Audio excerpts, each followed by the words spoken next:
who I haven't met formally, my name is Stacy Bruzzese. I am the Executive Director for the Greater Derry Londonderry Chamber of Commerce, and we are very excited to have all of the towns that we serve represented here this morning, and so many members from our business community as well. As a Chamber of Commerce, we are invested in the success of local businesses, encouraging our communities to move forward toward a more regional approach in planning for economic development, building on current and past successes, providing relevant resources for business and communities to further enable, empower, and support regional efforts. More and more, we're seeing that small businesses come to realize that their success depends on the success of their environment and those that share that environment. So in other words, businesses rely on other strong businesses to survive and flourish, as well as a healthy economy, whether that's local, regional, or statewide. No longer can businesses just hang a shingle and expect that people are going to come. In today's economy, where social media and the internet have created a whole new level of competition, business owners, towns, as well as the state of New Hampshire need to up their game to level the playing field with competitors that are outside our region and beyond. So understanding what is needed regionally and statewide to boost the pool of skilled workers, define the incentives to attract new business, and forward thinking around topics of infrastructure and transportation are a challenge, not just for today, but long into the future. Some background work in these areas has already been established through a special committee assembled through the BIA.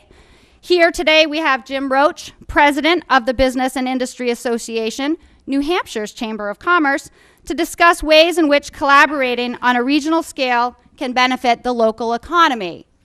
So with that, I would like to introduce Jim Roach. He is the president of the BIA since 2005. BIA is a New Hampshire statewide chamber of commerce and leading business advocacy group. Its members employ 86,000 people throughout the state and contribute $4.5 billion annually in payroll to the state's economy. Jim has been in the association management business for 12 years and was recently reappointed to serve a 7th term on the U.S. Chamber of Commerce's Committee of 100, comprised of the nation's leading chamber executives. Jim was also named one of New Hampshire's most influential individuals by Business New Hampshire magazine for the last 2 years and one of the state's most powerful business leaders in 2006 by the same publication. I will let Jim tell you a little bit more about his background and what he's been doing over at the BIA. Welcome, Jim. Thank you, Stacy. For the record, I asked her just to eliminate most of that stuff. Well, thanks for having me here. What we had discussed doing is having me present some of the highlights of a strategic economic plan that we recently released, we being the BIA, the Business and Industry Association, and then sort of use that as the backdrop and maybe the starting place for your discussion here today. For those of you that are unfamiliar with the BIA, the Business and Industry Association, we've been around for 101 years. We started out as the New Hampshire Manufacturing Association. We changed our name in 1970 to the Business and Industry Association just to reflect membership that had grown beyond manufacturing. We are the only broad-based statewide business advocate in New Hampshire. We have members throughout the state. In fact, I see many members here in the audience today. And what we do is watch the business communities back at the State House, so we lobby on behalf of the business community. We work on the state's business climate. We also put on programs throughout the year that our members find hopefully substantive and interesting, and we create opportunities for business leaders to come together. So with that as a very brief background about the BIA, let me get into the strategic economic plan that we recently released. We go through a pretty elaborate process every year to get to a public policy priorities document. And once that document is finished, we take positions on 3 or 4 dozen issues in the document, and we sit down with the governor and legislative leaders, both parties, both chambers, eventually the entire legislature and our members, and anybody who is interested gets a copy of our public policy priorities document. As a part of that process, we have roundtable discussions similar to this all over the state, and for 7 years in a row, participants in the roundtables were telling us, you guys, BIA, you need to put together a strategic economic plan for New Hampshire, and I think that reflected unease among business leaders about the direction of the state. And this was pre-recession, pre-Governor Hassan. It was just unease about changing demographics, the global economy.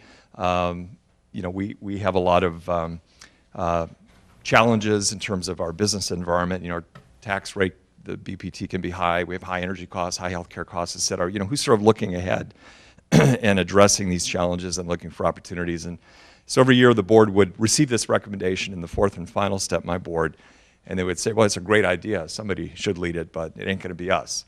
And the reason for that is that our members have come to expect that we watch their back at the State House and that we do the programs that we do throughout the year on all sorts of issues, and to take this project on would really kind of pull us away from the things that our members have come to expect us to do. So we declined for 7 years in a row, but a couple of years ago, Governor Lynch announced he was stepping down.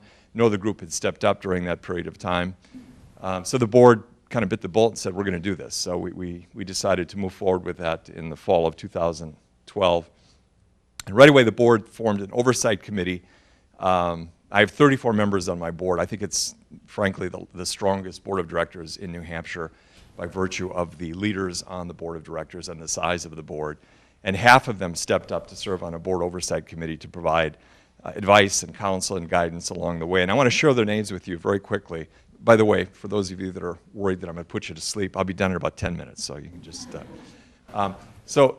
because it is important to know that this strategic economic plan really had a lot of participation from some really thoughtful people. If it were me, just me, the plan would have been a disaster. So Don Baldini heads up public policy for Liberty Mutual, one of the biggest employers in New Hampshire. Joe Corelli heads up Citizens Bank in New Hampshire. Nancy Clark has kind of a boutique marketing communications firm in North Conway.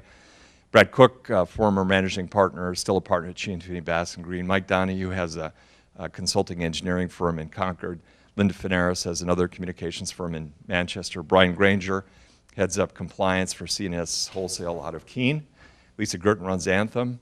Ed McKay is a retired chancellor of the university system. John Morrison is chairman of Hitcher Manufacturing.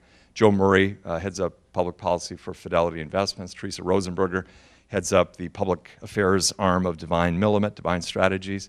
Dick Samuels is the managing partner at McLean, Graff, Rowlerson, and Middleton. Dennis Sasseville is a senior consultant with Normando Associates Environmental Consulting, and actually does a lot of work for Worthen Industries over in Nashua.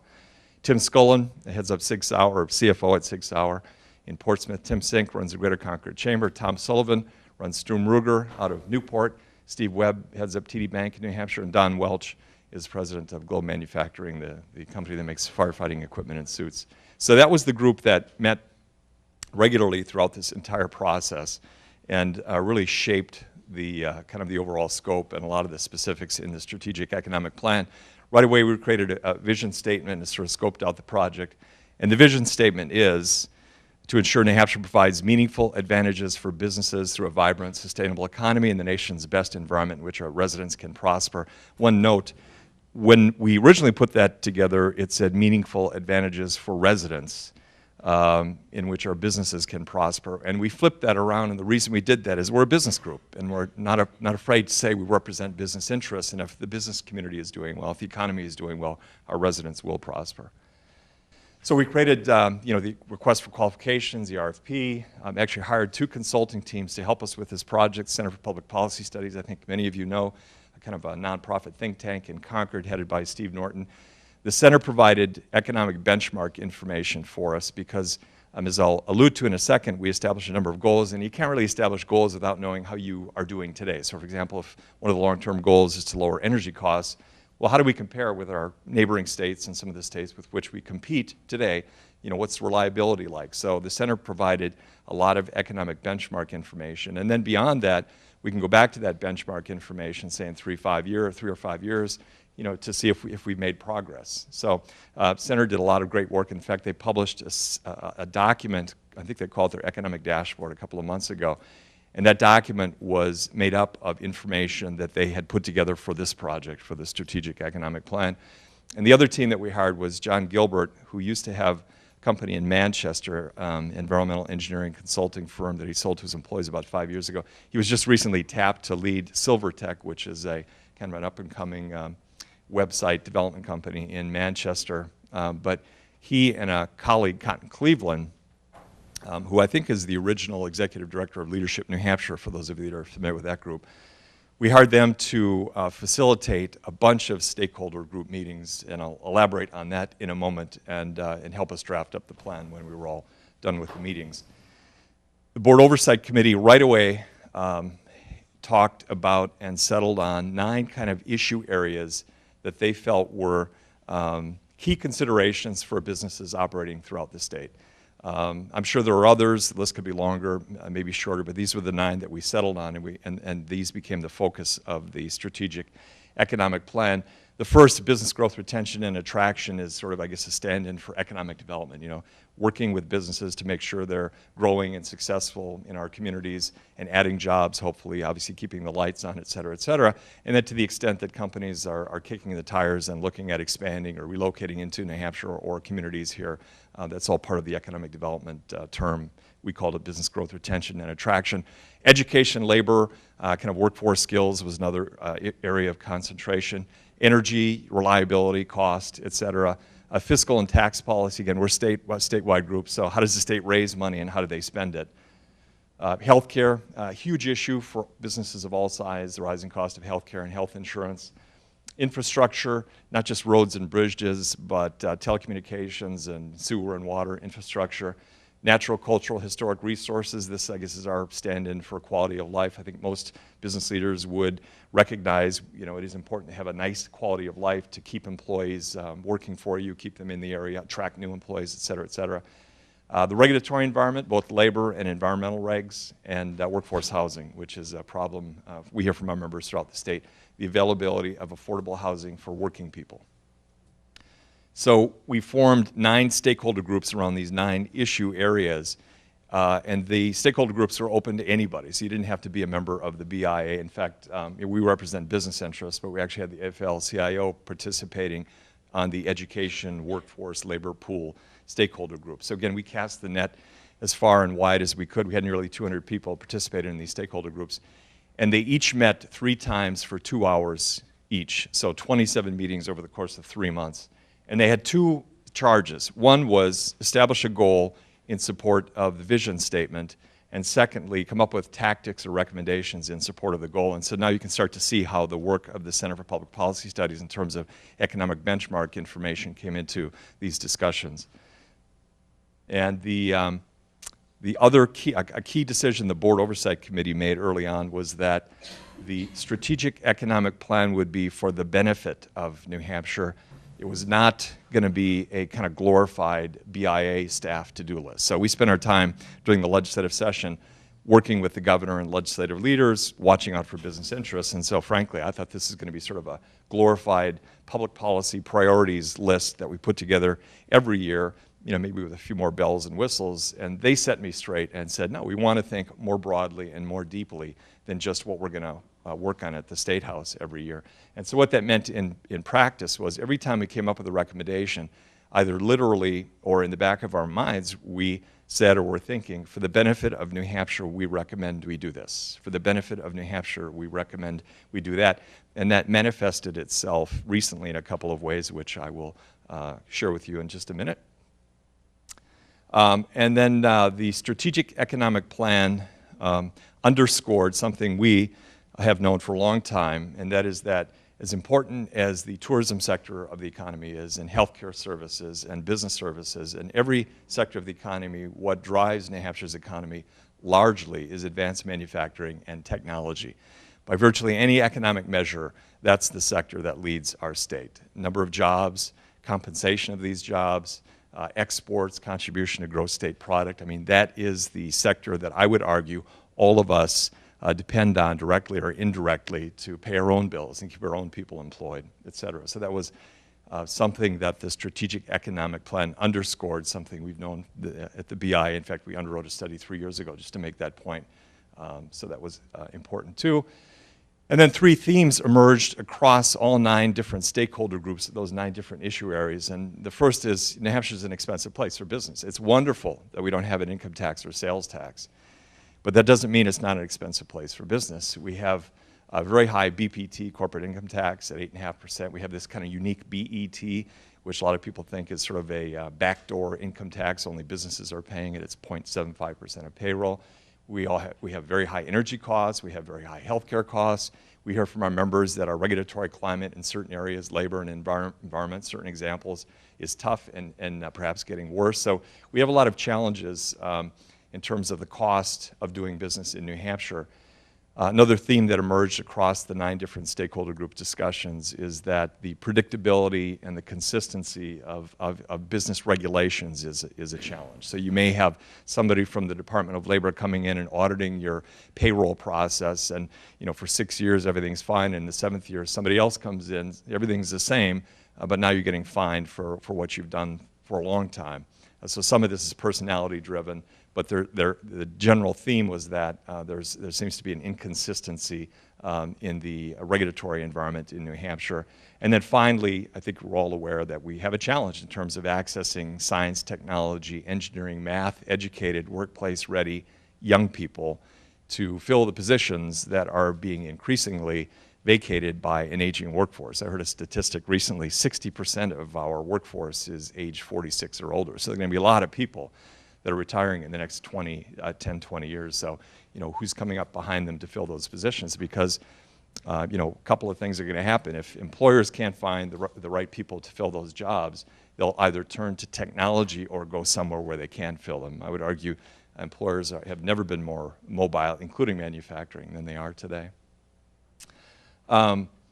So we began drafting the strategic economic plan for the benefit of New Hampshire in July. Review, editing, et cetera, happened over the summer months into the fall. The final draft was presented to the board. There were only a couple of edits made over a 2-day discussion. It was a very robust discussion. The board signed off on the plan unanimously in October. And then there are over 100 recommendations in this plan. I have a staff of 9. There is no way the BIA is going to be able to advance 100 recommendations. So what we decided to do is focus on 6 of them. And I'll share those with you. But I want to get back to a point I made earlier, which is because the board oversight committee and the full board eventually signed off on making this for the benefit of New Hampshire rather than a BIA kind of public policy lobbying list, it gave the board impetus to look a little bit more broadly and deeply at issues than perhaps we have in the past. And the 2 examples of how that has come to play out here just in the last few months are these. We've been very vocal about the underfunding of the Medicaid program in New Hampshire, because when the state doesn't provide health care providers with adequate funding for treating Medicaid patients, the providers negotiate with the insurance companies, and that shortfall gets transferred or cost shifted through to those of us that are buying health insurance. So the piece of our health insurance premium dollars that is a result of cost shifting from the state's underfunding, the business community is paying through higher health insurance premiums. And so the Medicaid expansion debate, a couple of different studies suggested that cost shifting, if the state expanded its Medicaid program, cost shifting would be minimally impacted, if at all. So using that lens, which is what we've always used looking at this issue, there was really no reason for the BIA to get engaged in this discussion. And so we held off. But once we passed the plan, the board said, well, we talk a lot in the strategic economic plan about the health of the resident population and how that leads to higher productivity, and it's an important factor in our economy, having a healthy population. So because we put the strategic economic plan in place and the board has embraced it, we came out recently in support of Medicaid expansion. That's something that we would not have done prior to passing the strategic economic plan. Again, it allowed the board, or it gave the board impetus to look a little bit more deeply and broadly at these issues than just what's in front of our face or what's in the immediate economic interests of us today or this month or this year. And the other example I would use is that as a business group, we are very nervous about ever advocating for any kind of tax increase. We got roads and bridges that are in disarray. If you get off the freeways, it can be a mess out there. We've not had a gas tax increase in 23 years. The gas tax is as close as you'll ever get to a user fee as a tax can be.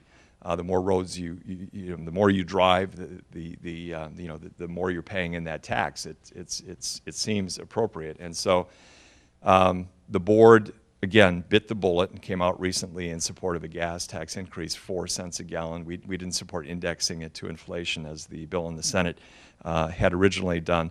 But again, that wouldn't have happened had we not put together and embraced the strategic economic plan. Again, the board is really intent on looking a little bit more broadly and deeply than we have in the past. That's not to suggest that we've strayed from our business roots. The plan also recommends New Hampshire become a right-to-work state, and we'd like to see lower business taxes when economic circumstances permit. And one of the examples I'll use in a second is a more streamlined R&D tax credit. So, we're very confident we represent business interests, but businesses are not immune to some of these other issues like the health of our population. So, anyway, so I'll run through 6 quick examples of recommendations in the plan that we're going to take on, and then I will stop, Stacy, and you can take over.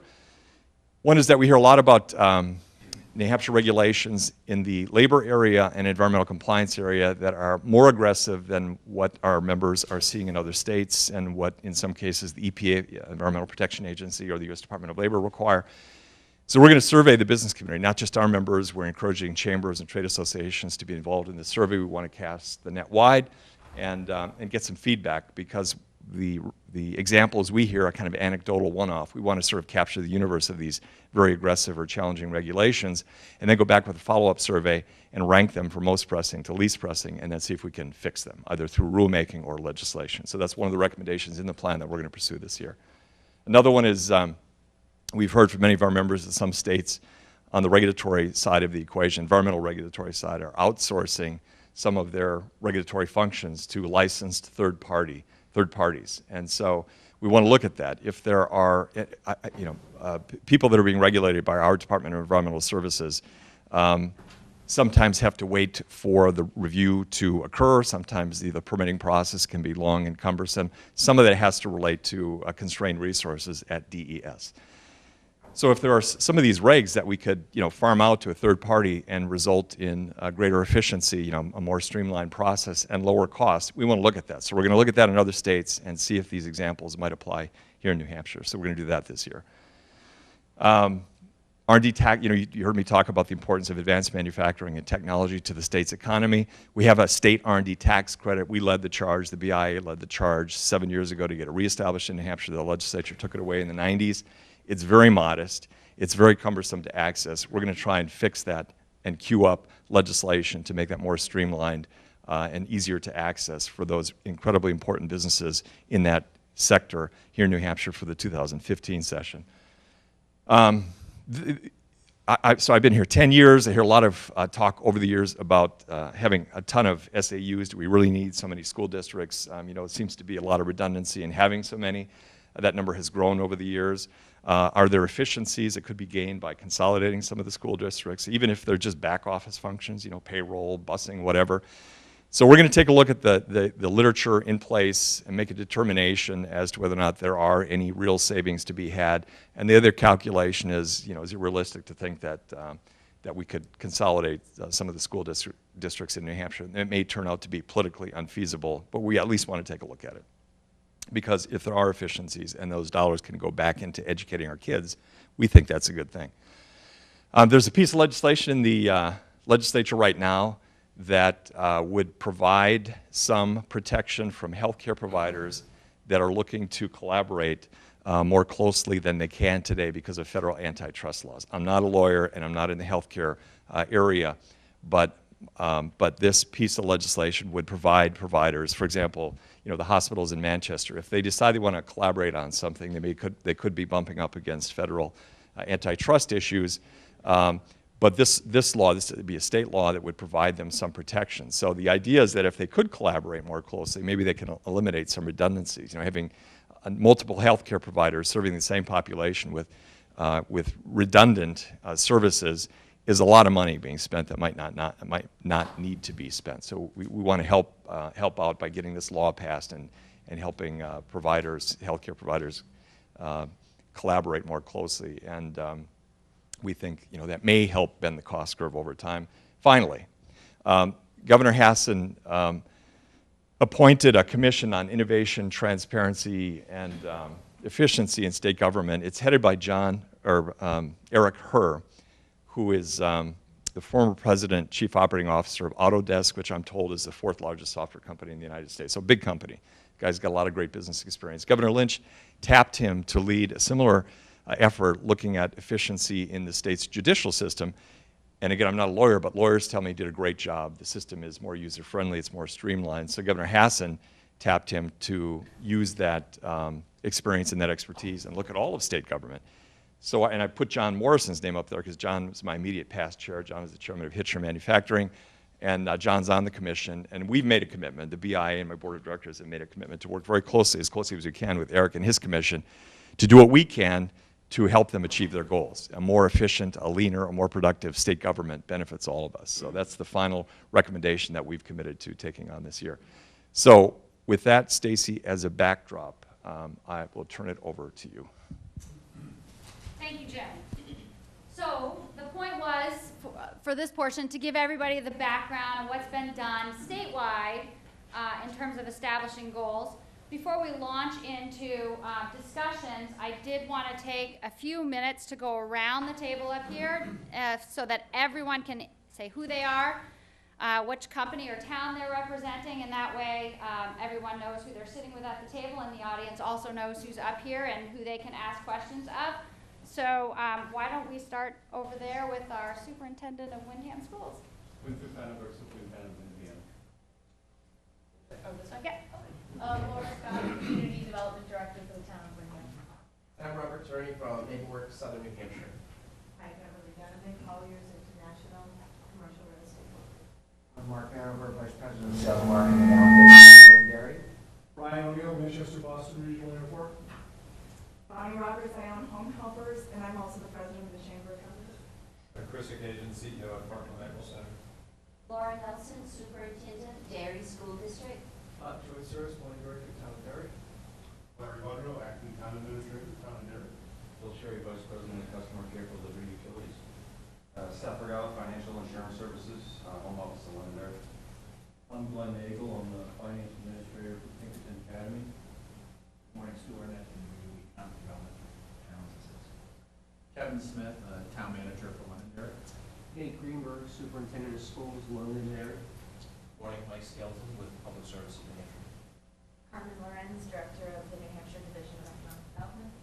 Rick Conton, Board of Selectmen, Town of Hampstead. Russ Sullivan, Town of Auburn. Thank you. Glad to have you all here.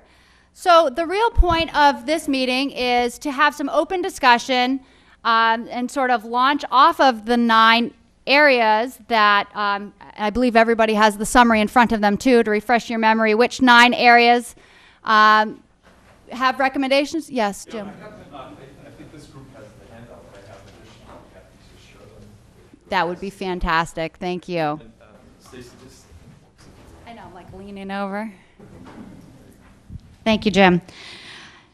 So that we can have an open discussion and really start to think about not only the 9 as they apply, the 9 areas as they apply to the state of New Hampshire, but more importantly for us as they apply to our region and in our towns in particular.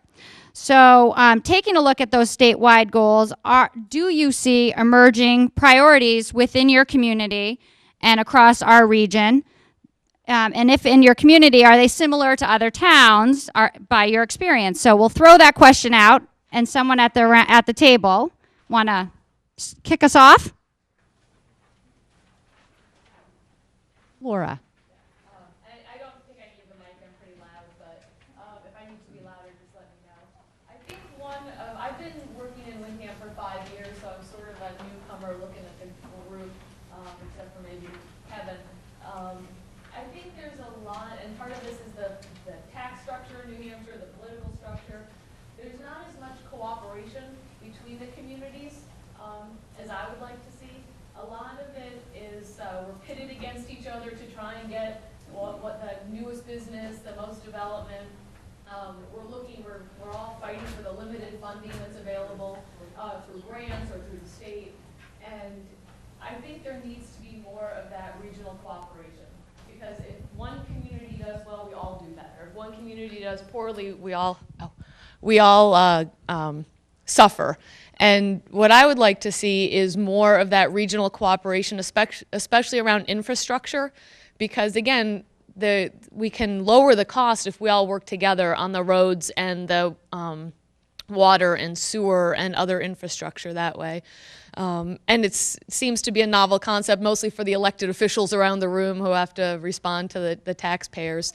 The staff tend to be a little easier going with that, but I think that would be something that the region and maybe the chamber can help us with, as well as the Regional Planning Commission and the state, of looking at regional funding, not just town-specific, looking at regional cooperation efforts to try and do that. And then the other piece was regional marketing. I know in the Seacoast, you see this all the time. They market the region, not a specific town, for business growth. And I think that's what people are looking for when site selectors and businesses are looking to locate to an area. They look at the region. They don't look at a town.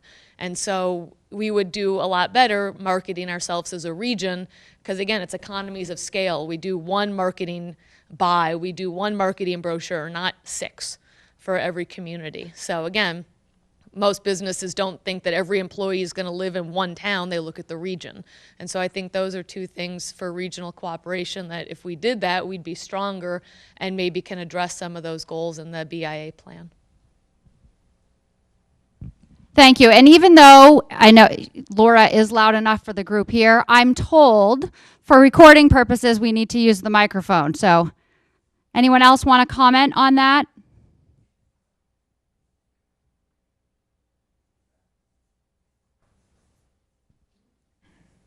Question? Yes. From our fire chief? Yes. So I heard 2 things today. I heard that, and I heard about the SAUs. I've been trying, since I've been here in 10 years, to regionalize as much as we can a number of government agencies, groups. Dispatch, for example, fire, and we have a weak system to do that in this state, I found when I came here, because we have a weak county system as compared to other parts of the country. And again, the same things come up. We become competitive with one another and not, try to work as closely as we can. And I think if you're looking at efficiencies in government regionally, we could do that. And I look at it from the business point when I have people come in and say, well, that's not what the code is in that town. Because of the codes in the state, there can be differences. And it's easier to work in one town and another, or confusing because the codes aren't consistent. And I think if we did that more, again, as in partnership, we would help our businesses. So I pass that on to his thoughts. And I would just say the holdup to that, I think you nailed it. That it's not at the chief's level. We would love to do more of that. The holdup really comes at the legislative, that there is a control that nobody wants to give up that control from their community. Thank you.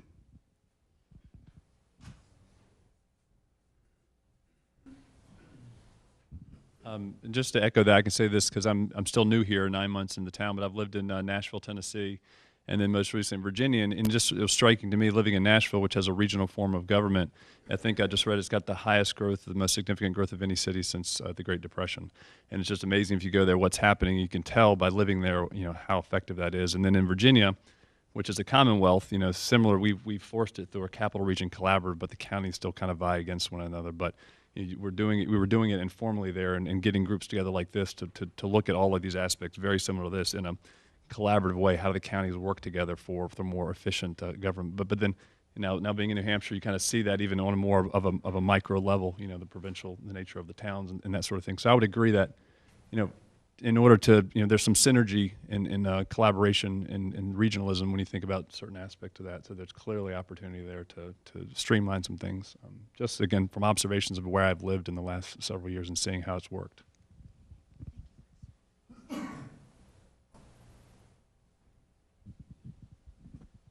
Thank you. I'm from Pinkerton Academy, and I'm not overly sure on the process about eliminating SAUs, but I can say in the educational field, I find an awful lot of cooperation between us and other SAUs. They tend to share all information and are helpful in anything we try to do. What we've started to do and what they've been doing with us, working as a partnership, is trying to buy with the power of numbers. I find that as we communicate with Derry or Londonderry or Windham or our sending districts, letting them know what we're doing, helping them cut costs with utilities, anything like that, trying to say, okay, instead of 5 million therms, I'm trying to buy 15 million therms of fuel. We find that the pricing is better, and the cooperation I find from the SAUs in our surrounding areas has been fantastic. That's what I have for that.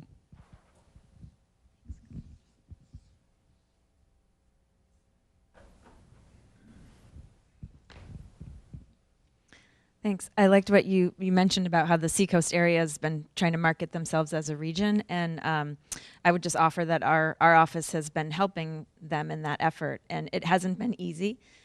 So it's, there's a lot of bumps along the road, but they are trying, and they're doing really well. And right now we're helping them with doing some outreach to aerospace industry in Canada as a region. So it's, it is hard, I think, for the towns to say, okay, we're just going to trust that some of that's going to come to us. We know it's not all going to come to us, but I think they recognize that doing it together, they've got a higher chance of getting something because they have a bigger voice. And our office would be happy to work with towns here if there were some that wanted to come together and look at what industries would make sense to focus on in terms of what your strengths are and how to go about that. Our recruitment team could help you with that and use what we were doing in the Seacoast as a model, which I think is, we don't know the outcome yet because we're just kind of in the middle of it, but it seems to be an improvement over past practice anyway, so you're welcome. I would just make the point that in the economic development area, there's sort of business attraction, which is really sexy and cool. Albany International comes from New York State to locate in Rochester, huge opportunity, but those are the exceptions. The rule is, I think, and I think Carmen would agree, and anybody in economic development, we've got to take care of what's in your backyard today. Make sure the environment for their own job creation is strong and robust. Because I think we'd all agree it's easier to keep a customer than it is to go get a new customer. So when we think about economic development, I think the priority ought to be what we have right here, right now, and helping that succeed and grow. And then to the extent that we have the resources, start looking around for recruiting companies in. But that becomes difficult at a local level because, as somebody alluded to earlier, when companies do kick the tires, they're looking at a region, not looking at the individual community necessarily until they get down to that point in the process. So just a reminder to myself and others, retention is hugely important, and I would argue more important than attraction. Absolutely. Which brings up another question, particularly for the folks here representing the various towns, in that what types of economic development activities do you have going on in your town, and how do you handle that process? Some people have economic development directors, community development directors, some do not. So I'd like to give everyone from the towns an opportunity to talk about the process that they go through to attract and retain businesses.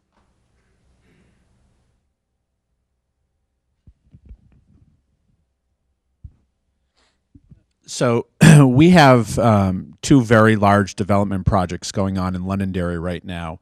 The first is a Woodmont Commons development, which is a 600-acre PUD that's all been approved and shovel-ready if the Demoulas families can ever stop arguing with one another. Hopefully we'll see a shovel go in someday. But that's one large project that is really unique to this region, probably the first of its kind in New England.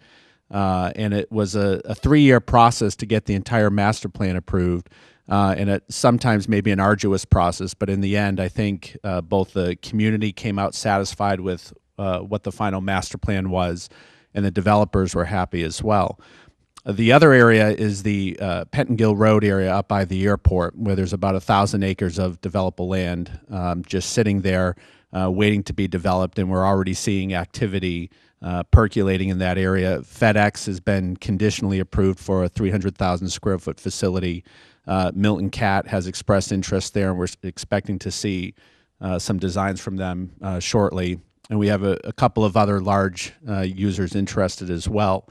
One of the things that we've started doing in town is going around talking about business retention, is going around to the various businesses in town and asking them what's worked, what doesn't work, both on the local level and on the state level as well. A couple of things that, reoccurring themes that keep coming up, which really isn't a local issue, but is more or less our unfavorable business tax climate. Kluber Lubrication, which is a German-owned company up by the airport, at one point was looking to expand in Londonderry and decided instead to expand their headquarters in Texas because of our high business taxes. Aero Repair, which is a great company also up by the airport, was recently purchased by an out-of-state entity, and they almost moved the company out of New Hampshire if it weren't for the CEO who lives in Londonderry. They decided to keep it there for now, but they also cited the fact that New Hampshire has very high business taxes and isn't favorable to their overall business model. So I'd be interested in wondering what the BIA's long-term plan is for perhaps reforming our business tax code in state. Well, two things. First of all, we do advocate and see in the strategic economic plan one of the recommendations is lowering business taxes. But we said when economic circumstances permit, if you lower the BPT from 8.5% to 7.5%, you cost the state revenue. How are you going to? Should I start over? Okay. All right. So a couple of things. We do have a recommendation in the strategic economic plan to lower business taxes. In fact, Andy Sanborn had a bill which we were supportive of that lowered the BPT modestly. I think the BET as well, but it didn't get anywhere, unfortunately. We would like to see lower business taxes, both BPT, BET, but again, that comes at a cost. So our recommendation is let's do it, but let's do it when economic circumstances permit, because if you drop the BPT, let's say a point to 7.5%, you cost the state a lot of revenue, and that's something the state would have to adjust to. So we want to be reasonable in advocating for these things. In terms of tax reform, that's a big question, and that often is rolled into a discussion about whether or not we need an income tax and a sales tax. A lot of people think if you add another broad-based tax, you have the opportunity to lower the BPT or the BET or potentially property taxes at the local level. For us, that's a non-starter. We don't support an income tax or a sales tax. So that's another 50-page document in and of itself, Kevin, I think, reforming New Hampshire's tax code. But in terms of specific recommendations, sort of low-hanging fruit, we absolutely, as a business organization, would like to see lower business taxes. But that would need to happen in an appropriate, planned manner. I think if you just do it, wham, the state's, looking at a big deficit, and how do, obviously that creates a short-term crisis.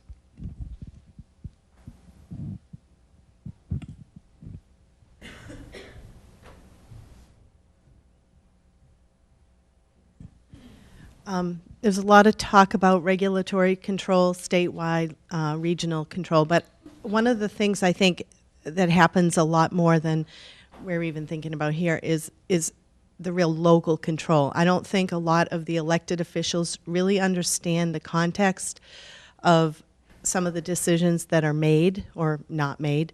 And I was wondering if there has been any work on that part of the BIA, maybe working with New Hampshire Municipal Association or other groups that work more closely with the local elected officials to maybe try to get them to understand the big picture in which they're working, not only just in their towns or cities, but statewide.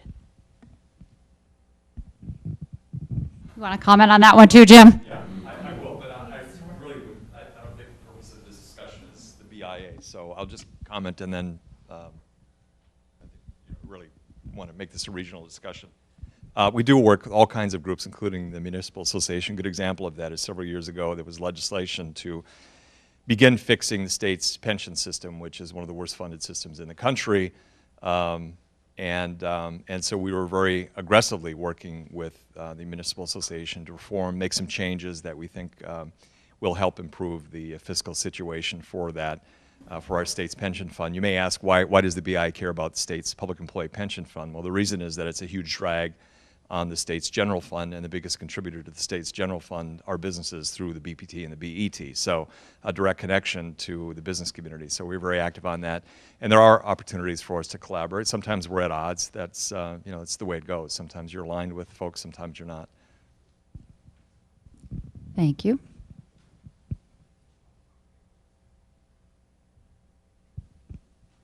I know we have several schools around the table represented, and one thing I just wanted to kind of build on something that Jim mentioned about not only retaining the businesses that we have, but I think more and more economic development is really about the people who live in your community.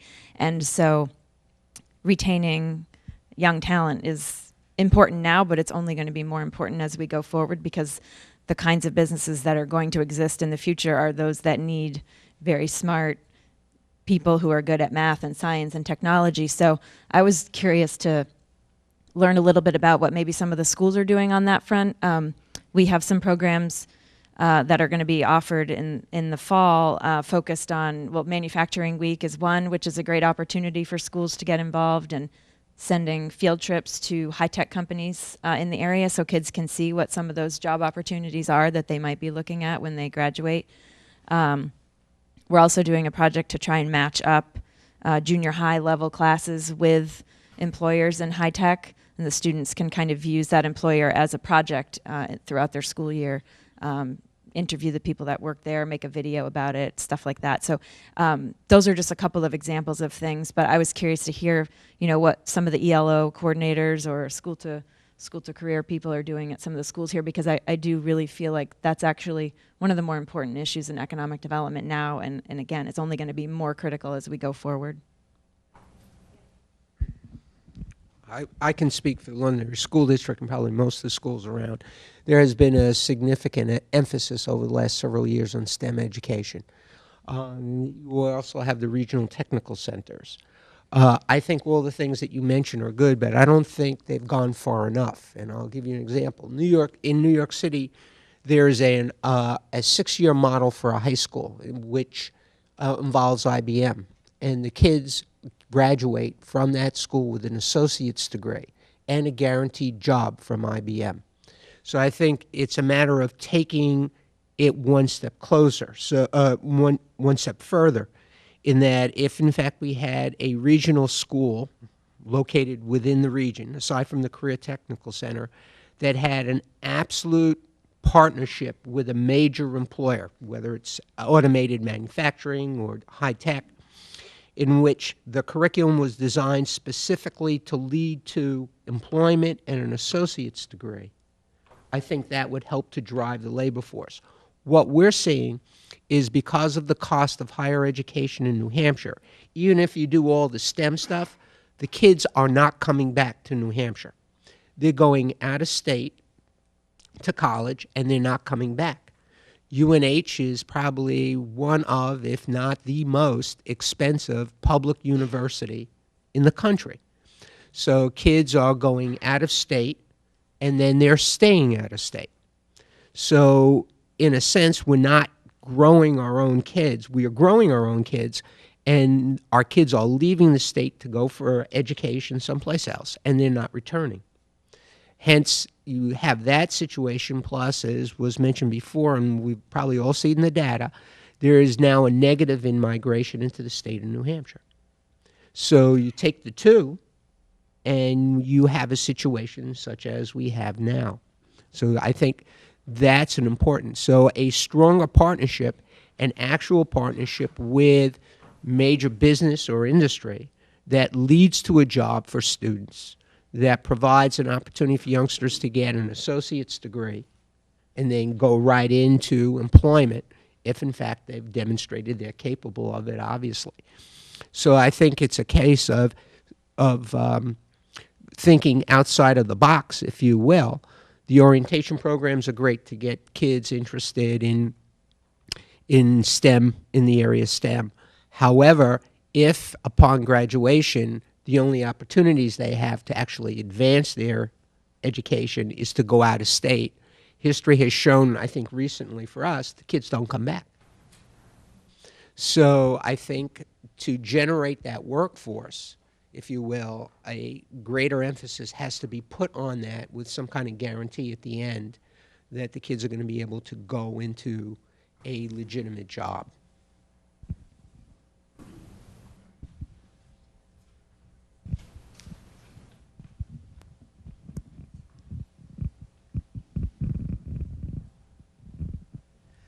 As a manufacturer, I think our largest challenge has always been to try to find qualified labor pool. I think the education system has done some wonderful things recently, but I believe the challenge still is not necessarily providing them with the education, but it's what they move into. I think if you look at a manufacturing environment, it's not as sexy as becoming a video game developer or something like that. So it's a challenge, I think, to get young people interested in a manufacturing environment. Pinkerton's doing some wonderful things, and I'm sure all the school systems are. But for me as a company, from a manufacturing perspective, it's finding that labor force that has the capabilities of performing the jobs that I need to have performed. The second challenge for me is probably 35% of my business is export. I could probably triple my exports, but tripling those exports means I'm selling to developing nations and developing countries and companies there, and you have to make sure that you get paid, because my goal is to remain in business and to create more manufacturing jobs. There are programs called Export-Import Bank, probably being the biggest one, but it's not an easy program to negotiate, and I guess that comes down to the whole regulatory type thing and government involvement. If it was easier, I could probably add another 10 jobs, because I could probably triple my manufacturing needs and requirements, because my products can be used anywhere in the world, but I need to get paid for them. So those are two things that are challenges for me as a business.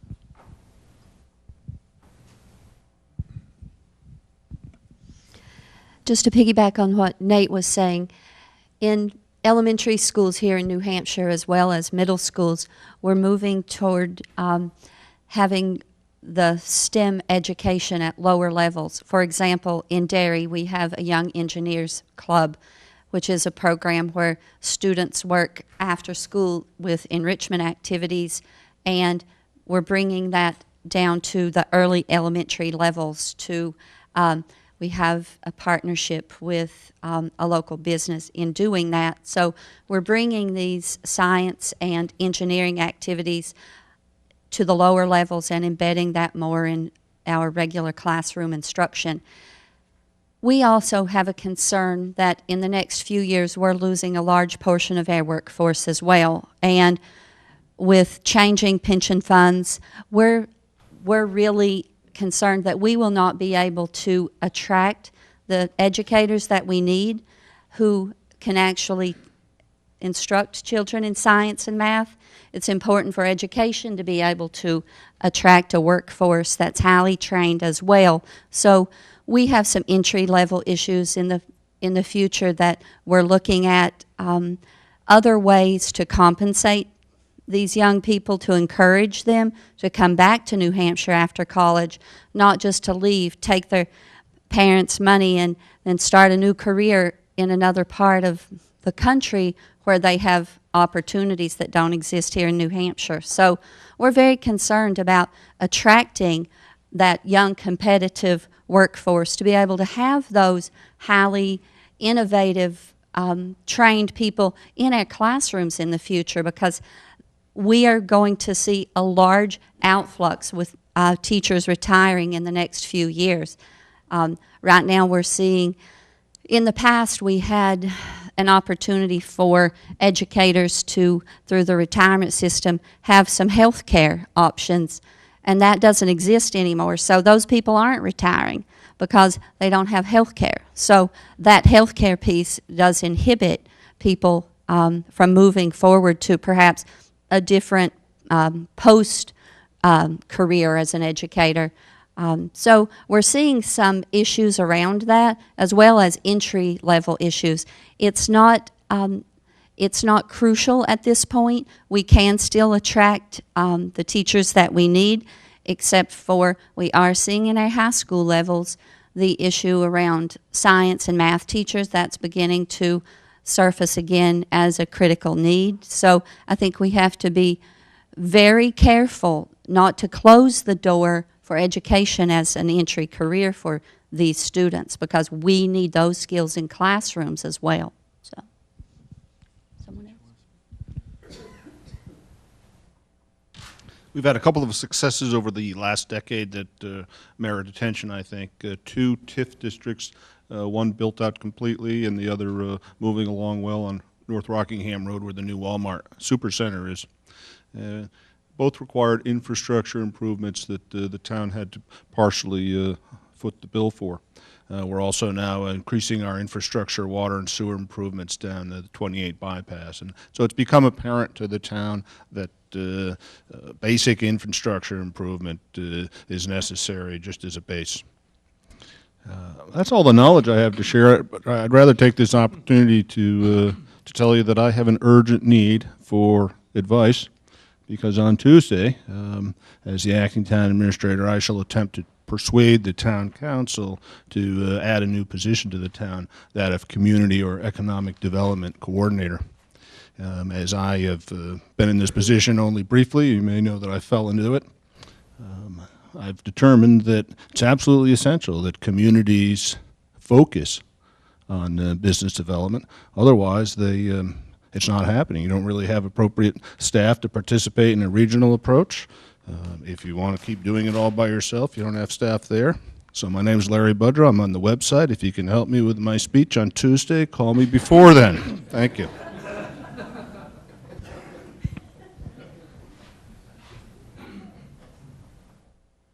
Larry, that was a perfect segue into what I was going to say.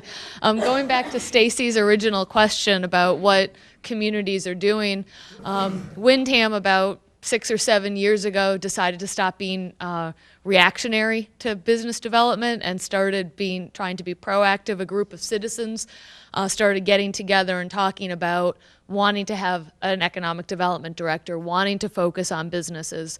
And here I am, 5 years later, that group of citizens grew and started to include business owners, elected officials, appointed officials, and they were able to change the job description. Instead of a planning director, it became a community development director. And I had a note to send you the job description for Windham, so I'll do that since that's a newer type position. And because Windham decided to do that, in the last 5 years, you've seen a shift, or I've been told there's a shift because I've only been there for 5 years, of being proactive, starting to look at regulations and streamlining them, getting back to that business, helping the businesses that are already there that may want to expand or put up a new sign or are looking to come there. It shouldn't be a 5-month battle to get a new sign, but starting to look at the regulations, not from the regulatory point, but someone having to use them. Do they make sense? And were they all piecemealed together and they contradict? So taking that time to go through that. The other piece is that group of citizens grew into a town committee. It's the Windham Economic Development Committee that's appointed by the selectmen. Their role is advisory to the select board, the planning board, the zoning board, and being that business voice. But they're citizens of the town, they're residents of the town. We have chamber representation. Actually, Bev is the chamber rep. We have planning board representation as well as the select board. So it's not this rogue group trying to weaken the rules of the town so they can expand willy-nilly. It really is looking at the town as a whole from that perspective. I try to equate it to the Conservation Commission, but for the business community. So again, looking at the whole. And they have been that group's been very successful in working with the planning board and the board of selectmen in giving advice and has really made a difference in that respect. From the perspective of business retention, I agree with you. No one's going to move to a town if the businesses that are currently there are unhappy or there's empty storefronts. I've done a business visitation program for the last 3 years, and that is how I get a lot of my feedback of what regulations need to be streamlined, who's having problems with what, how do they make those connections with the school. They want to have interns, they want to do outreach to the school system.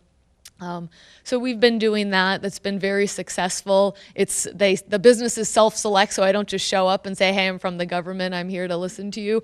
So, which is good because that means they're reaching out to me. That means they want to hear what I have to say. And I bring them a huge packet of material, state resources, chamber resources, school district information that I hand to the businesses so that they can have that information. We also do, again, the proactive piece. We do open houses for businesses that move to town. Again, thanking them for coming there. We give them free press. I do that as part of my job. We have elected officials, appointed officials there. So again, it's that welcoming. After they get through the regulatory process, they've made it out through the end, and we're happy they're there. We also do education events. So again, free business seminars, free outreach and education. We bring in state agencies, regional agencies. The local businesses do their own. We tap into them to do seminars. So using that expertise we already have in the town to teach other businesses skills. So that is something. Something else that's helpful is having a point person so the business community knows who to call for information. It doesn't matter what that person's title is, as long as the business community knows that if they call that person, they'll tell them whether they have to talk to the fire department or the building inspector, or no, you don't need a permit for that, it's okay. And then the other piece, and I know I always kind of get poo-pooed on this, and I'm sorry about that, but not every person needs to go to school here and stay here for the rest of their life. I'm not from New Hampshire, but I came to school here, then worked all throughout New England, and came back here. And going away and coming back gave me a different perspective. And there's, if you're 21, 22, you sometimes it's fun to go other places and then come back because you've chosen to come back here. You know what you want and what you don't want, but there needs to be, and then I'm going to hand this to you, housing for those people. It's hard to be in your early 20s and the only option for a house is a 4-bedroom on 2 acres. Unless you want to commute an hour each way or more to your job. And I think that's something that, and I know the business community in the last few years has really gotten involved in looking at housing, but the towns and the elected officials need to as well. There needs to be that diversity of housing, or you're not going to have the diversity of employment opportunities. And again, that's the community's choice. If they don't want that younger entry-level base, okay, but you're not going to get those businesses because they're not going to have a place for their employees. So I think that's a really important piece that communities tend to forget about is the housing choices and diversity, because you're not going to get the new teachers coming. You're not going to get those new businesses, those startup businesses, because they have no place for their workers to go. So, thank you. You're welcome.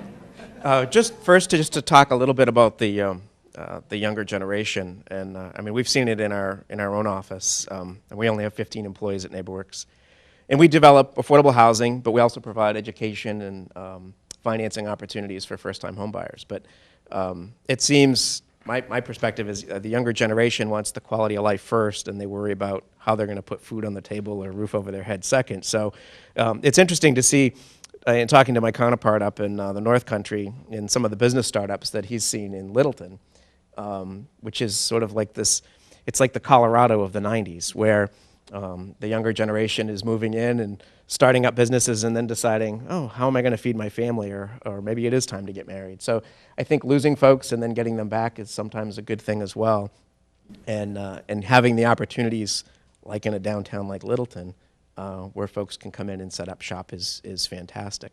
But back to the housing piece, our organization's been around for 20 years, and we grew out of the city of Manchester, really as a neighborhood revitalization organization, and have grown over the years to be a regional organization. I was talking to Mike Skelton earlier, and he said, you used to be Greater Manchester, and now you're Southern New Hampshire. And it's not that we've solved all the problems in Manchester, it's just that the need is greater everywhere now, and the needs are different.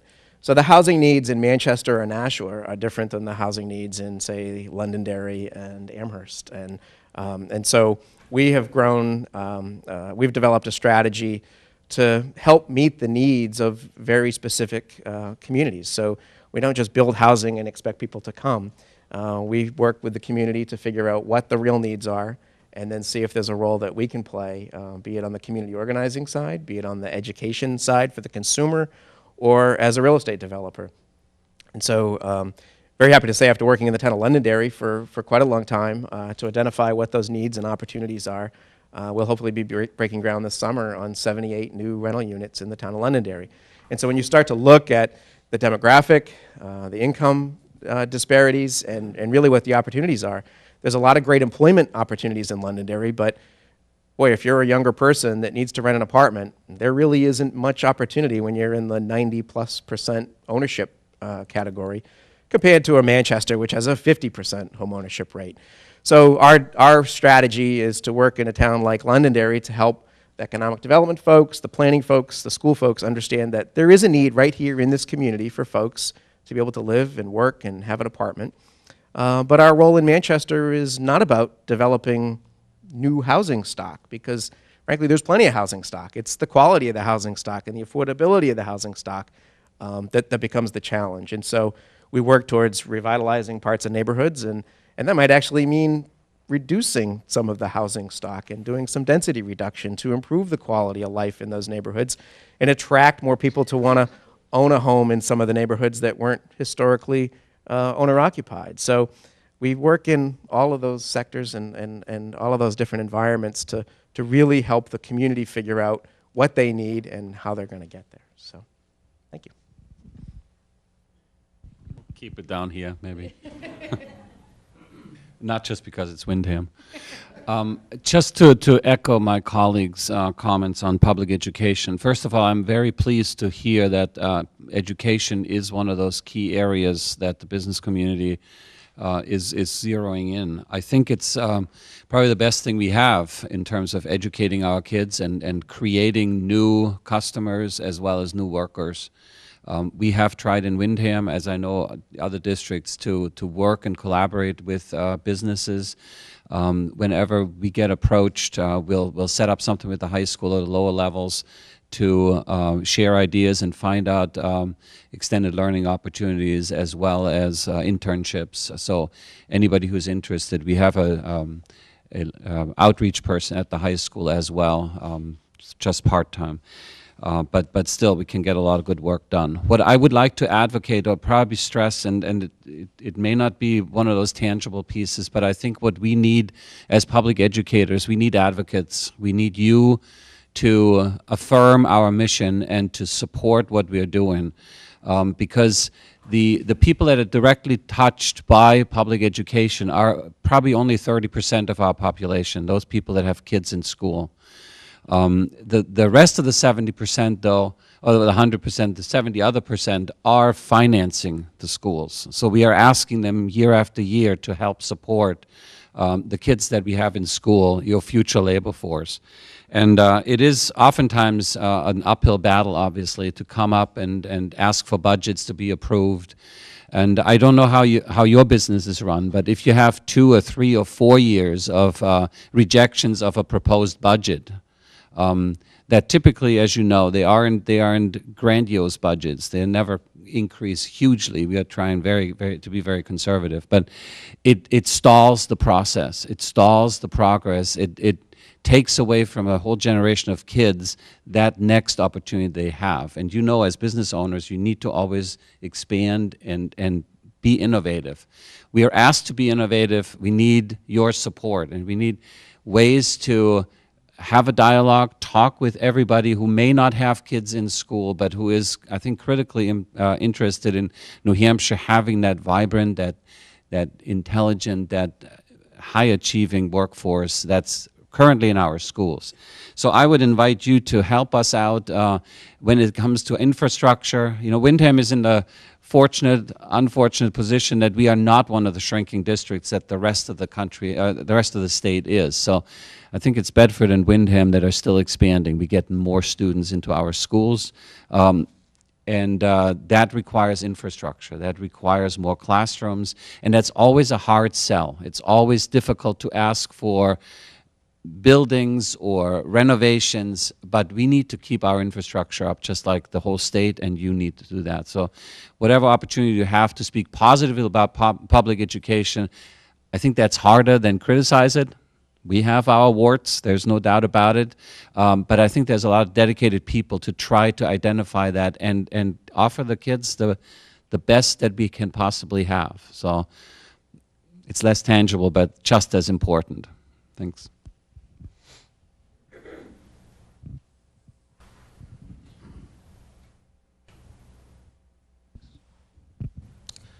Good morning, and thanks for the invitation. Great discussion thus far. If I could, I'd like to string together a couple of issues just because it's a sought-after microphone, so I'm not sure if it'll make its way back to me before we run out of time. But first, I wanted to really compliment the BIA and Jim for their leadership on this issue, having sat through many of the policy development roundtables over that 7-year period.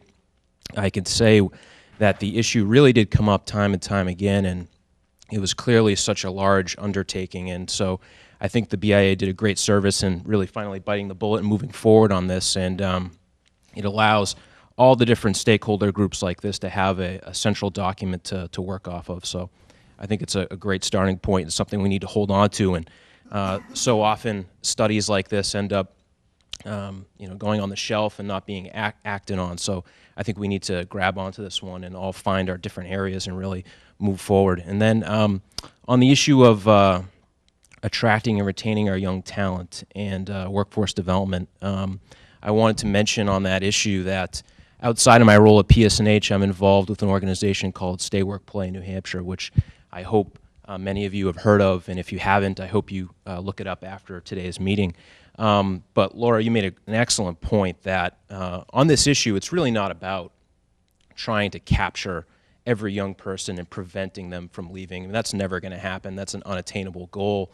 But what I find, not just with my own personal story, but with many other young people, is that there are still policymakers and leaders out there who don't understand that this is an issue, that there are things we're doing as a state that drive young people away. And so we still have, while we're not going to keep everyone from leaving, we still have a lot of work to do to ensure that we're not putting up barriers or sending out signals that are sending young people away, that we're creating an environment that invites them to stay, and if they want to stay, provides them the tools to really access what they need and find a career here. Just to briefly talk about one thing Stay Work Play is doing is we've created a talent, a retention, and internship task force. We held a session with our board of advisors in the fall where we invited in the various institutions of higher education from throughout the state in to talk with business leaders about how each side of the equation approaches internships. And what we found is there's really a great disconnect between businesses who want interns and institutions of higher education who want to help facilitate internships, particularly with smaller businesses who aren't really sure of the rule book of how they need to offer them and what the rules are, what the best practices are. And so this immediately was an area where we see Stay Work Play could have an impact, where the best way to get someone to stay here, if they truly want to stay here, is to find them a job. And so that's just one example of what Stay Work Play is doing on a local level. There are many young professional networks that have popped up all over the state which are doing tremendous work. They're kind of like the grassroots of this movement across the state. So I would encourage all of you through all of your various organizations and businesses, if you find a way to support or engage with those organizations, please do so. And finally, I couldn't leave without just briefly switching gears and talking about energy for a second, given that's what PSNH does and what our role is. It's a very big and complex issue, and certainly we could have a long discussion about that and all the various challenges. But just a broad comment that I think in terms of the strategic goal that the BIA has put out there in terms of having access to reliable, high-quality, low-cost, diverse energy sources is exactly on point and where it needs to be. But the addendum I'd add on to that, the issue that I'd add on to that is in terms of the characteristics of reliable, low-cost, and diverse, all three of those qualities are being challenged right now. And we need to work together not just as a state, but really as a region. We were talking earlier about here in New Hampshire, the challenge of working together, the various regions within New Hampshire, the various towns. Well, with energy, it's even harder because we have to work together as a region in terms of New England. So how do you get 6 states on the same page working on significant energy infrastructure issues? But that's really the challenge, if we're to measurably lower energy costs, if we're to increase our diversity, we really need to look at our energy infrastructure, which involves pipeline expansion and electric transmission infrastructure. And those two things, again, are not state issues, they're regional issues. And so while I think that this strategic plan is a great starting point and is clearly focused on state-level policy, we have to have as a backdrop when it comes to energy, how do we all work together, not just within our state, but with other state policymakers outside of New Hampshire to address these issues. We've come off of a very challenging winter in terms of energy cost and energy volatility. I've heard countless stories from businesses around the state about the challenges they faced with energy costs this winter. Next winter, we believe, is going to be even more challenging because of many of the same drivers. So this is not a long-term issue, it's a near-term issue, and the solutions are really regional in nature. So I would just throw that out there as an issue we need to keep in our minds, that there are things we can do within the state to lower energy cost and to ensure reliable energy, but we also have to add into this New England regional element.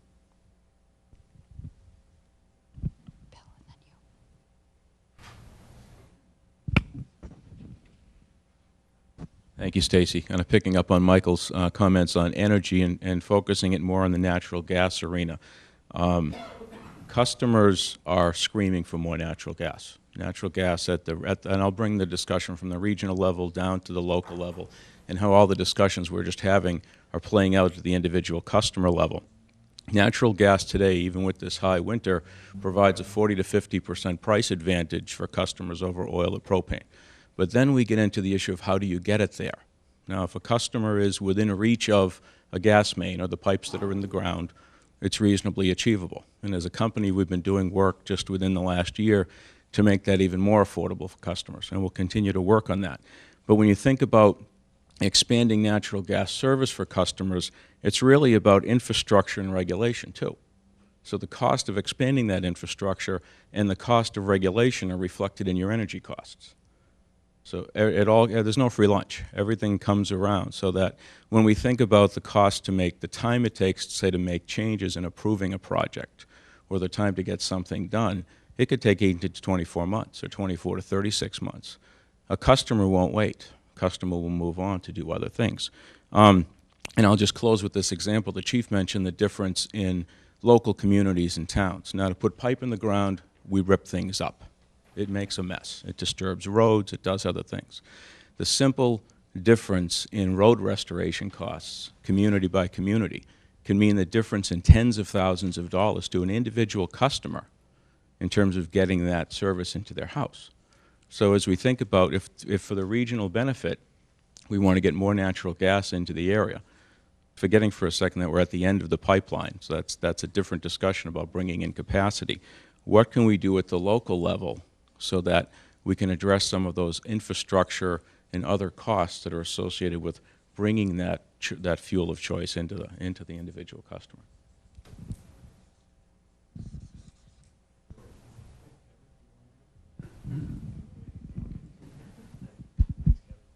I just want to follow up on a couple of things when Stacy had asked about the local level.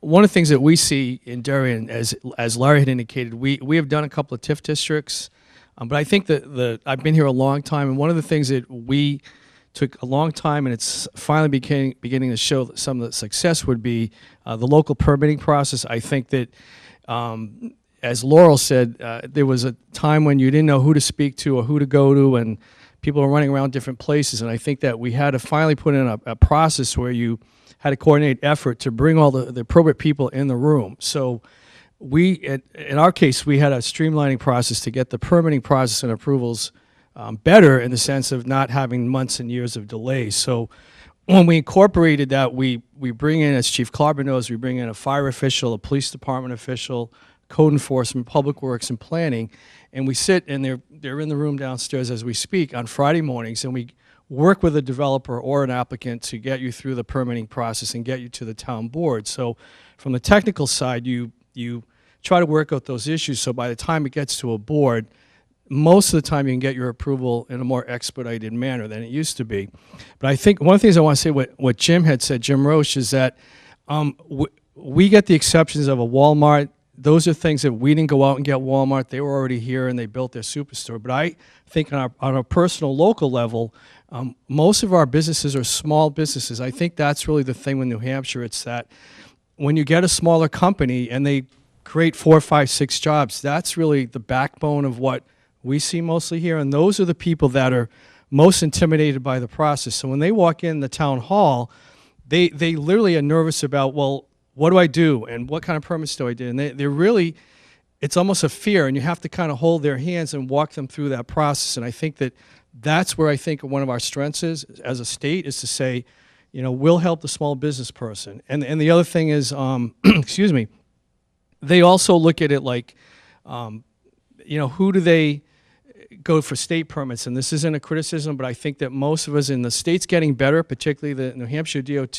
has come a long way, but there are still state agencies that people look at and say, it took me 9 months just to get to a person. And it's not dread. We've had discussions with Cindy Harrington and Mike Bergeron, but there are certain agencies, if you need an environmental permit or they can't even get to somebody. And then, as Bill said, those 9, 10 months to a year delay somebody, and it costs a lot of money. And that's probably like the biggest criticism, that maybe we have to work with the state agencies better to say, you're holding up businesses and the local level too, but that's something that I think we need to work on. And one last thing, I think it's just the personal touch again. I think that an advantage that New Hampshire has is that maybe you develop relationships with people. So if I call Dred, I mean, just because we know some of the people, it's still very easy to call Cindy Harrington or Mike Bergeron or somebody at the DOT that you can pick up a phone and you're going to get a person talk to you and call you back and say, okay, what can we do to help you, or what's the issue down in Derry? And again, I think that's a New Hampshire advantage that you probably don't see in some of the bigger states. Just, okay. Thanks, George.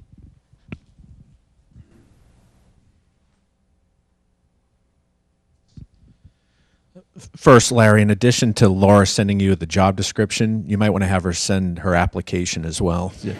I don't know if Windham will like that, but Laura does a great job down there.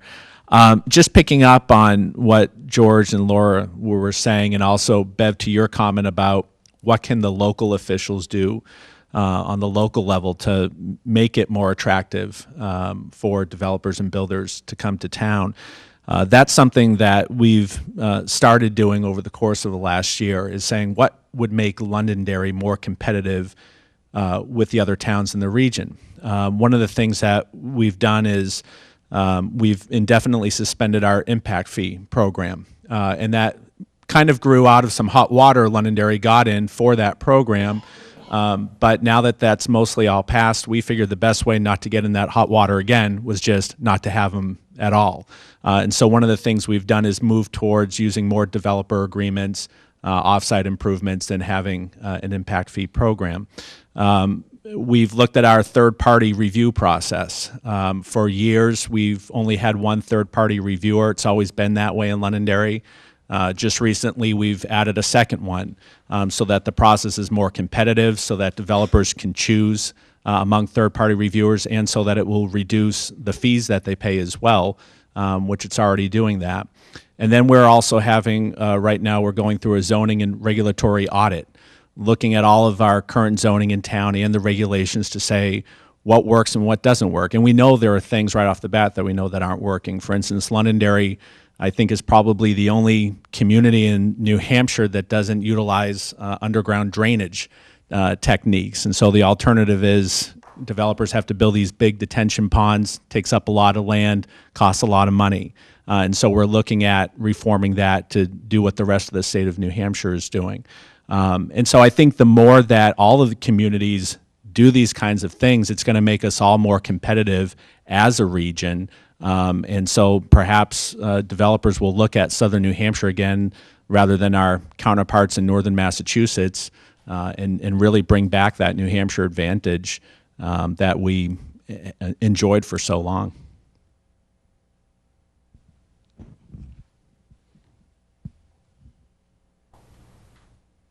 Thank you. My name is Ralph Valentine. I'm a local commercial real estate consultant, and I also chair the Windham Economic Development Committee, as well as the Infrastructure Subcommittee. And a key component, a structural component of the foundation of economic development is infrastructure. And one of the items that we're challenged with in Windham is water supply for potability and for life safety. Sorry to review my notes. We cannot sustain economic development long-term on bedrock wells. There's 20% of the wells in New Hampshire have arsenic. We have dioxane problems. We have a conflict with weather conditions in the winter, dropping chlorine on the road to make it safer, but then there's wells nearby, so we're trying to do that balance. And all over the state, in southern New Hampshire, where we don't have water and sewer, we're burying these tanks of water with cisterns for life safety. The towns don't really have a long-term plan to maintain them, from budgeting as well as a maintenance plan. And for businesses, they're required to maintain them, but now there's dollars shifted from creating jobs to maintaining these cisterns. So we need a regional planning initiative for water in southern New Hampshire. And I'm wondering if somebody could address that issue and maybe start with Carmen from DRED. And by the way, thank you for all the comments on education and keeping people in town in the state for jobs, but economic development, to build more buildings and develop more land, we need infrastructure. Well, I guess I'll try and answer your question. I would start by asking, I mean, I think that kind of regional planning effort is a perfect match for the Regional Planning Commission, and is why they exist, to help communities come together and figure out those bigger issues. There's also CEDS, which is a comprehensive economic development strategy document. So those are a couple of areas where a lot of those infrastructure issues are kind of worked out at the regional level. We could certainly get involved and just kind of help figure out where things are at, and maybe get back to you, let you know what we found out, and if there's a place where you want to get involved, we could let you know that, and I'd be happy to follow up with you. I'd like to make a small comment. First, I'd like to thank BIA for supporting the proposed increase in the transportation tax, gas tax. User fee. There you go. No, seriously, I've been around working in Hampstead for some time, and basically there's a block grant. So in other words, the towns, the local governments get a slice of that pie, and it's actually been decreasing for a number of years, to the point where it doesn't even cover our paving costs year to year. So, and I don't think it's going to change anytime soon, but at least this is a step in the right direction, because it's a little tough putting that on the taxpayer to keep the roads up. And if you don't have good roads, I think everything else we're talking about here is a little secondary.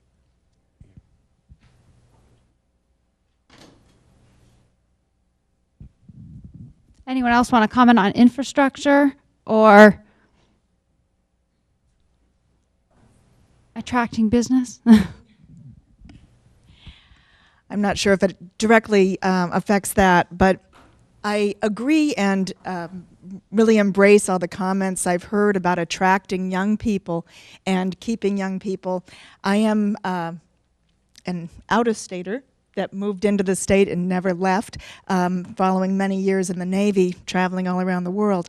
But one, as in my role of owning a home care agency that works primarily with seniors and adults with disabilities, I would ask the towns that to really, yes, we need affordable housing for our young people, but there's an incredible need out there. There are so many marginalized citizens, seniors, adults with disabilities, that the major issues are housing and transportation. The lack of public transportation, of reliable and consistent public transportation throughout the regions, is a definite issue with this demographic. And so I would just ask that our towns around the table, please don't forget about the seniors and that group. And so we'll pass it on to if anybody wants to address what they're doing to meet these issues. And this is the public transportation part, and Rick's on the Board of Selectmen in Hampton. He's on our board, but Londonderry participates in the program, as does Hampstead.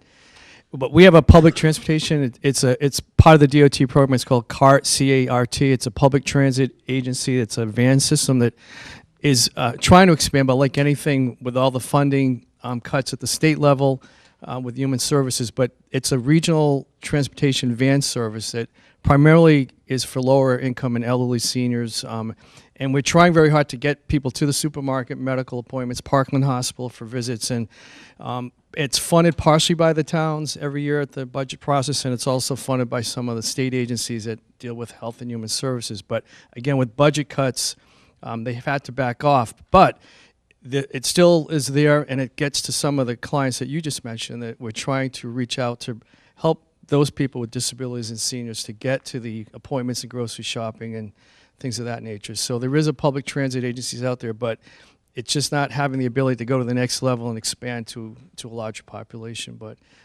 we've made some progress. So. Yeah.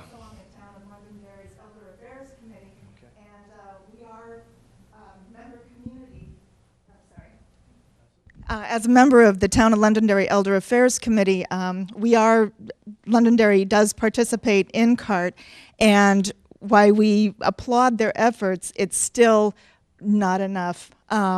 There are so many out there, and I'd be willing to bet that there is many people in this room that just have no idea how many seniors and adults with disabilities that are out there that cannot reach that do not have a quality of life because of how expensive it is to live in New Hampshire, the housing, the transportation, and there was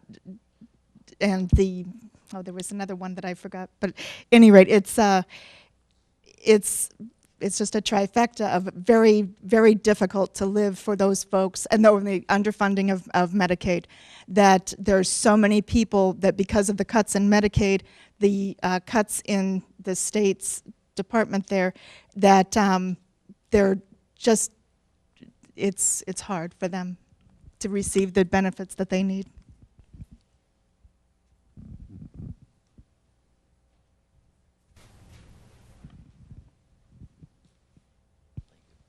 Question for Brian. I'm curious to know if there is anything that the airport thinks it can do to help with regional economic development, and is there only so much you can do because of the marketplace for flights and fares?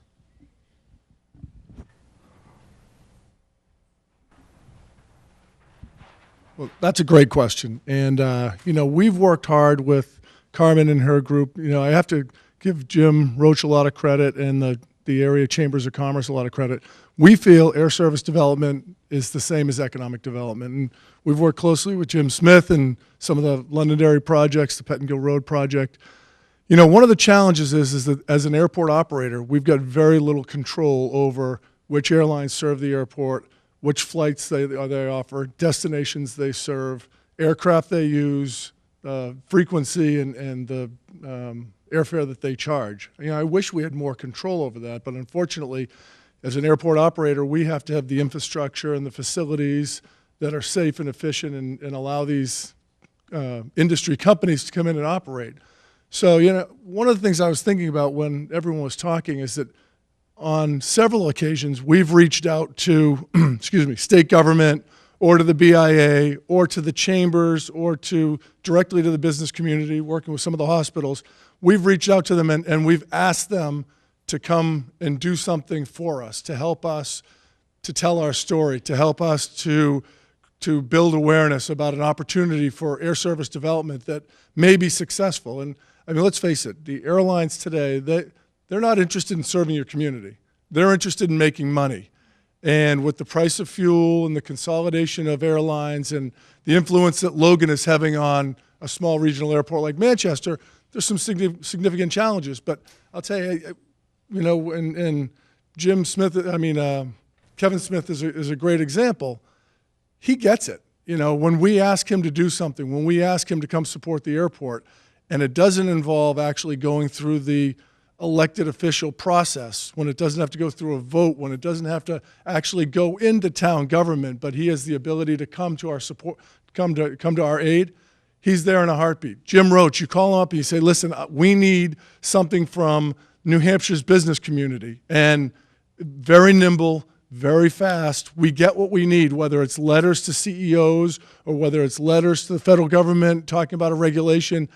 It happens, you know, on a very, very fast basis. Now, all of a sudden, if you go beyond that and you go into the elected officials to try and get them to support it, or you go into state government, it's not that they're not supportive, it's just that they operate at a totally different speed. So as a regional entity, when we need things done and we go to the business community, or we go to Carmen and her group, or at the level we're working with Kevin, it's amazing the cooperation that we get and the things that we're able to achieve. What gets a little frustrating is when you go to the next level and it kind of grinds to a halt, and I see the Auburn Board of Selectmen in front of me and the Hampstead Board of Selectmen in front of me. I'm not saying that the process is broken. I'm just saying that elected officials and local government works at a different speed than business, and so we find it challenging. But to answer your question, you know, as an airport, we need to go out and to be able to tell our story, because what we need to do is we need to convince that airline that the Manchester, Minneapolis flight that we used to have that we don't have anymore, but we want it back, we need to prove to the airline that that's the next best financial investment that they're going to make for their shareholders. And with our remote geographic location and with the cost of fuel and winter operations and the influence of what's happening at Logan, it's a tough story to tell. But if you get a couple of businesses that say, hey, listen, we do a lot of business in Minneapolis, and right now we're sending our people through Logan because we don't want to connect through Detroit and we don't have a nonstop, you get enough of those people that are saying that, it really bolsters our case as the airport to go out there and say, we need that Minneapolis flight, and we can prove to you that it's going to be profitable. So, I mean, I have to applaud the business community and the chambers of commerce and individual businesses that we've reached out to, and also the local communities. And, you know, I just would encourage them to you know, work with their elected officials so that when we go back and we have more asks and we have more requests, that we're able to get the same type of response, because it really, the outpouring of support has been amazing. I'll give you one example and then I'll stop. And the example is the FAA, every 2 years, they come and they look at our 24-hour tower and they say, you know what, you don't have enough overnight activity to meet the threshold to maintain that 24-hour tower. We're going to take it away from you. Or we're looking to make some changes and reduce the hours from midnight to 6 in the morning. So we work with the BIA, we work with the Chambers of Commerce, we work with the businesses directly, and there are hospitals that are writing letters to the head of the FAA, stating their case, saying, hey, listen, we're Dartmouth-Hitchcock. We have the DART helicopter at Manchester, and limiting the hours of operation could impact our operation at Manchester. Or you get UPS, who's one of our partners, to write and say, hey, you know, we've got overnight delivery requirements that we need, and we need that 24-hour tower open. Or you get individual companies that are local companies, manufacturers, that say, you know what, we ship a lot of products internationally through FedEx and UPS, and we use those services at night, and you really need to consider that when you're thinking about the threshold for maintaining the 24-hour tower because of the number of flights that they have. Think about the importance of the flights that they do have. And again, 2002, 2006, 2008, 2010, 2012, and this year, 2014, they've looked at the tower and they've decided that they're going to keep it as a 24-hour tower. So, I mean, that's how the region works together to maintain an infrastructure. It's important to us, but it's great to see how important everyone else thought it was as well. Thank you. We'll have one more comment, and then we will begin to wrap up. Okay, great. I'm going to go back to the local thing for just 1 minute and advocate. I look at communities, whether they're local, regional, statewide, we're really sort of a three-legged stool. And all of the legs, whether it's education, business, town issues for residents, everything needs to be in balance or else something falls. Listening to Bonnie talking about transportation issues and things for seniors, zoning is so important. I know in many of the smaller communities, especially those 55 plus or even 65 plus housing developments get pushed out to the outskirts of town, not in the downtown areas. And as people age, that matters. If you can't drive anymore and you can't get to shop locally, or you can't get to your local doctor, that's very important. And I just think as business people in the community, we need to do our part and reach out to the local elected officials to help them understand the long-term consequences of some of the rules or the zoning changes that get made, and really start looking at communities as a whole, taking everything into account: education, economic development, and so forth. And it's not just about being elected and making decisions based on how you feel today about your environment. So I just want to thank the Chamber. I think the Chambers do a great job, and I hope everybody here participates, because it really is a good way to reach out and network and start having these conversations. So thank you. Thank you. And I want to thank everybody who came this morning and took a couple hours out of their Friday to have this important discussion. Thank you, Liz, for keeping notes for us. We will compile all of the notes into sort of bullet points, and I would be happy to pass those along to anyone here who would like to have those. It is our intention to have additional discussions and potentially even start to come together on a regular basis in a smaller group to work towards solutions, or at least planning for solutions to some of these issues that we've talked about this morning. So if you are particularly interested in being involved in that process going forward, please do let me know. You can put your business card in my hand or reach out to me at the Chamber office in any way.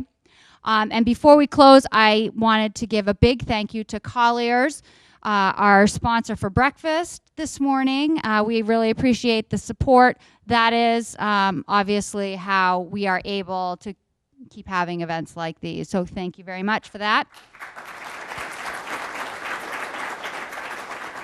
And thank you to the town of Derry for loaning us their great space. And a big thank you to Jim for coming and sharing his information and process with us. That was very helpful. So we appreciate it, Jim. Thank you. Looks like there are plenty of goodies left back there. So on your way out to the office, don't be shy. Grab one or two for yourselves. And again, I thank you for coming. I hope you have a fantastic weekend.